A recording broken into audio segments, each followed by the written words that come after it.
திருப்பூர் மாவட்டம் அவனாசி பகுதியைச் சேர்ந்த ரிதனியா என்பவர் வரதட்சணை கொடுமையாலும் வன்கொடுமையாலும் திட்டமிட்டு பாலியல் சீண்டலில் ஈடுபட்டு அவரை தற்கொலைக்கு தூண்டியிருக்கிறார்கள். அவர் இறக்கும் தருவத்திலே இதை வாட்ஸ்அப்பிலே பதிவு செய்துவிட்டு இறந்திருக்கிறார். இது சம்பந்தமாக 3 நாட்களுக்கு பிறகு அந்த ரித்திகானவனுடைய கணவர் கவின் மற்றும் அவர்களுடைய தாய் தந்தையை கைது செய்தார்கள். அதற்கு பிறகு அவர்கள் திருப்பூர் கோர்ட்டிலே இந்த வழக்கு சம்பந்தமாக ஜாமீன் கேட்டபோது ரித்திகானனுடைய அப்பா அவர்கள் அண்ணாதுரை அவர்கள் எதிர்ப்பு தெரிவித்ததால் அவர்களுக்கு ஜாமீன் வழங்கவில்லை. மீண்டும் சென்னை ஹைகோர்ட்டிலே அவர்களுக்கு இன்று ஜாமீன் வருகின்றது. இதுவரைக்கும் அந்த காவல் நிலையத்தில் ஒரே ஒரு செக்ஷனில் மட்டும் சந்தேக மரணம் மட்டும் பதிவு செய்திருக்கிறார்கள். அவருடைய அப்பாவான அண்ணாதுரை அவர்கள் மீது வன்கொடுமை சட்டத்திலும் பாலியல் துன்புறுத்தல் சட்டத்திலும் வழக்கு பதிவு செய்ய வேண்டும். அந்த சம்பந்தப்பட்ட கவின் மற்றும் அவர் தாய் தந்தை மீது குண்டர் தடுப்பு சட்டத்தில் நடவடிக்கை எடுக்க வேண்டும் என்று இன்று ஜனநாயக முறையிலே சட்டத்திட்டங்களுக்கு உட்பட்டு தமிழக முதலமைச்சர் அவர்களை சந்தித்தும் தமிழக உள்துறை செயலாளர் அவர்களை சந்தித்தும் தமிழக டிஜிபி அவர்களை சந்தித்தும் தமிழக உளவுத்துறை ஐஜி சந்தித்தும் அவர்களுடைய அப்பா அண்ணாதுரை அவர்கள் வந்திருக்கிறார்கள். இப்போது நாங்கள் முதலமைச்சர் தனிப்பிரிவிலே மனு கொடுத்திருக்கின்றோம். மாலை 4 மணி அளவிலே தமிழக உள்துறை செயலாளரை சந்திப்பதற்கு நேரம் கொடுத்திருக்கிறார்கள். தயவு கூர்ந்து சிறப்பாக மக்களுக்காக ஆட்சி செய்து வந்து கொண்டிருக்கும் தமிழக முதலமைச்சர் அவர்கள் எங்களுடைய பெண் அவர்களுக்கு நியாயம் வழங்க வேண்டும். எங்களுடைய பெண்ணை சித்திரவதை செய்து வரதட்சணை கொடுமைப்படுத்தியவர்கள் மீது குண்டர் தடுப்பு சட்டத்திலே நடவடிக்கை எடுக்க வேண்டும்.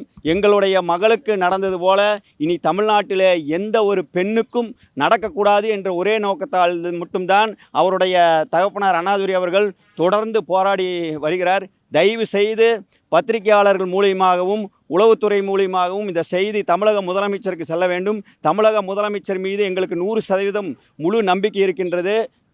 நாங்கள் தொடர்ந்து தமிழக அரசினுடைய நல்ல திட்டங்களை நாங்கள் பாராட்டி வந்திருக்கின்றோம். தமிழக அரசுக்கு ஆதரவாகவே சமூக வலைத்தளங்களில் நாங்கள் பதிவிட்டிருக்கின்றோம். அந்த உரிமையில் நாங்கள் கேட்கின்றோம். தயவு கூர்ந்து மக்களுக்காக சிறப்பாக ஆட்சி செய்து வரும் எங்களுடைய தமிழக முதலமைச்சர் அவர்கள் எங்களுடைய பெண்ணுக்கு இந்த விஷயத்திலே தலையிட்டு நியாயம் வழங்க வேண்டும் என்பது எங்களுடைய தாழ்மையான வேண்டுகோள் என்று நாங்கள் தெரிவித்துக் கொள்கின்றோம். இந்த பத்திரிகையாளர்கள் ஒரு செய்தி தெரிவிக்கும். தயவு கூர்ந்து எங்களுடைய பெண்ணுடைய தாய் தந்தையினரை தமிழக முதலமைச்சர் அவர்கள் சந்தித்து பேசுவதற்கு நேரமும் ஒதுக்கித்தர வேண்டும் என்று பத்திரிகையாளர் வாயிலாக தாழ்மையுடன் கேட்டுக்கொள்கின்றோம். என் பேர் லோட்டஸ் மணிகண்டன், இந்துஸ்தான் மக்கள் சேவா இயக்கத்துடைய மாநில தலைவர், சமூக ஆர்வலர். இந்த சோசியல் மீடியாவில் பார்த்தீங்கன்னா என் பெண்ணை பற்றி தவறான சித்தரிப்பெல்லாம் இப்போ தொடங்கிட்டாங்க. ஏன்னா பெண்ணுக்கு நியாயம் கிடைக்கக்கூடாதுங்கிறதுக்காக ஒரு தவறான தகவலெல்லாம் போயிட்டுருக்கு. அது தயவுசெய்து எந்த சூழ்நிலையிலும் அப்படி தவறான செயல்களை போட வேண்டாம். என்னுடைய பெண்ணுக்காக மட்டும் இல்லை, இந்தியாவில் இருக்கிற அனைத்து பெண்களுக்கு சேர்ந்து தான் நான் போராடிட்டு இருக்கிறேன். என்னுடைய பெண்ணுடைய மரணம் தான் இறுதி மரணமாக இருக்கணும். இந்த மாதிரி இனிமேல் எந்த பெண்ணுக்கு இந்த மரணம் ஏற்படக்கூடாதுங்கிறக்காக தான் நான் போராடுறேன். எல்லா பெண்களை பெற்ற தகப்பனும் இதை அதை புரிஞ்சுக்கிட்டு தவறான செய்திகளை பரப்ப வேண்டாம் என்று தாழ்மையுடன் கேட்டுக்கொள்கிறேன். அது சாயங்காலம் 4 மணிக்கு சொல்லியிருக்காங்க. பார்த்துட்டு நான் உங்களுக்கு சரியான தகவல் பூராமே சொல்கிறேன். இப்போ என்ன நீங்கள் வைக்கக்கூடிய கோரிக்கை என்ன? அது எல்லாமே முதல்ல சொல்லியிருக்கேங்க. அதான் பெண் இறந்ததுக்கு சாதாரண வழக்கு தான் பதிவு பண்ணியிருக்காங்க. பெண் ஆடியோலேயே உங்களுக்கு எல்லாமே சொல்லியிருக்கேன், எல்லா விஷயத்தையும் சொல்லியிருக்கேன். அதுக்குண்டான எந்த விதமான உட்பிரிவுகளும் போடல. அதை போட சொல்லி எல்லா செக்ஷனும் போட சொல்லி கண்மையாக கண்டிக்கணுங்கிறக்காக தான் இப்போ முதன்மை செயலாளர் கொடுக்குறக்காக வந்திருக்கான்.